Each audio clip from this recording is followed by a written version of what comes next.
How did they go about setting their teams up this offseason and in the draft to compete with Kansas City? Well, Laura, they actually took similar approaches to this offseason. The Bills and the Browns did. In Buffalo, in the draft, they really focused on improving their pass rush, adding Gregory Rousseau out of Miami, Boogie Basham from Wake Forest to the mix. That's a part of their defense that they needed to fix or address or improve upon. And then in Cleveland, we spent a lot of time talking about the additions they made to the secondary. Earlier in the show, I talked about them plundering the Rams for Johnson and Troy Hill. They also drafted Greg Newsome, the cornerback out of Northwestern, to compete.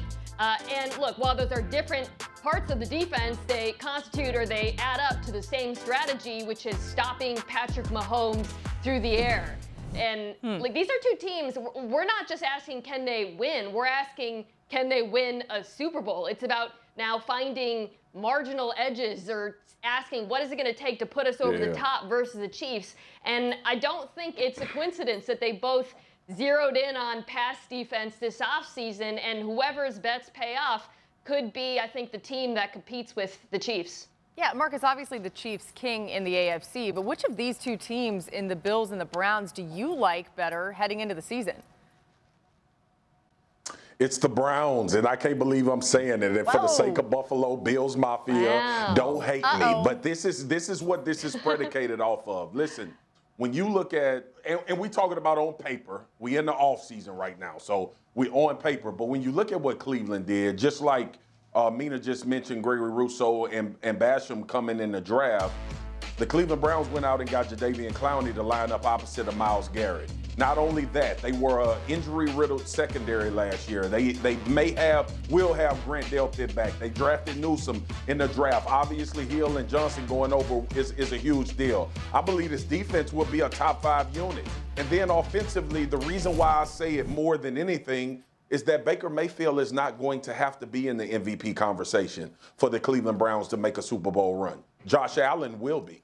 He'll have to be in the MVP conversation if the Buffalo Bills are going to win a Super Bowl. He's more insulated, and that's not a shot at Baker Mayfield. That is how Stefanski has set this offense up. And we all know about the run game, but at the line of scrimmage, we may be dealing with the best offensive line in the NFL as far as protecting. So that's why I think Cleveland is ahead.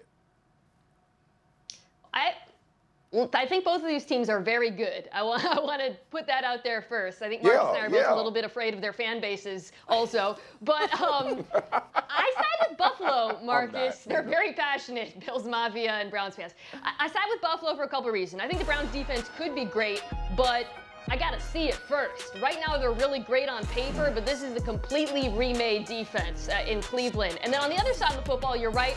Cleveland has the better offensive line, the better run game, but Buffalo still has an incredible group of wide receivers. I mean, you're right about Josh Allen doing more in that offense or having to do more, but it's not like he doesn't have help. And on top of that, he's coming off of a season where he was a viable MVP candidate, and they kept both of their coordinators, which I didn't think was possible. So I lean Buffalo, but I think these teams are 2 and 3 in the AFC behind Kansas City.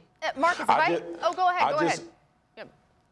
I just want to put it on people's mind because I think Mina made a great point about their receiving core. Just what if OBJ is in this offense the right way and returns more? Well, I'm just putting that out there. Okay. I'm just putting it out there. Let me say this then, because I was going to ask you, I was going to put you on the spot. If you had to pick a player on the entire Browns roster that's most important, and you can't pick Baker Mayfield, but I don't think you would anyway, who is that player? Odell Beckham Jr. That's kind of what I thought you might say. Because he can obviously, he can change a game. Yeah. Listen, there is no difference in Stephon Diggs and Odell Beckham Jr. outside of injury. There's no difference as far as talent. So we'll see how it goes. Thanks for watching ESPN on YouTube. For live streaming sports and premium content, subscribe to ESPN+.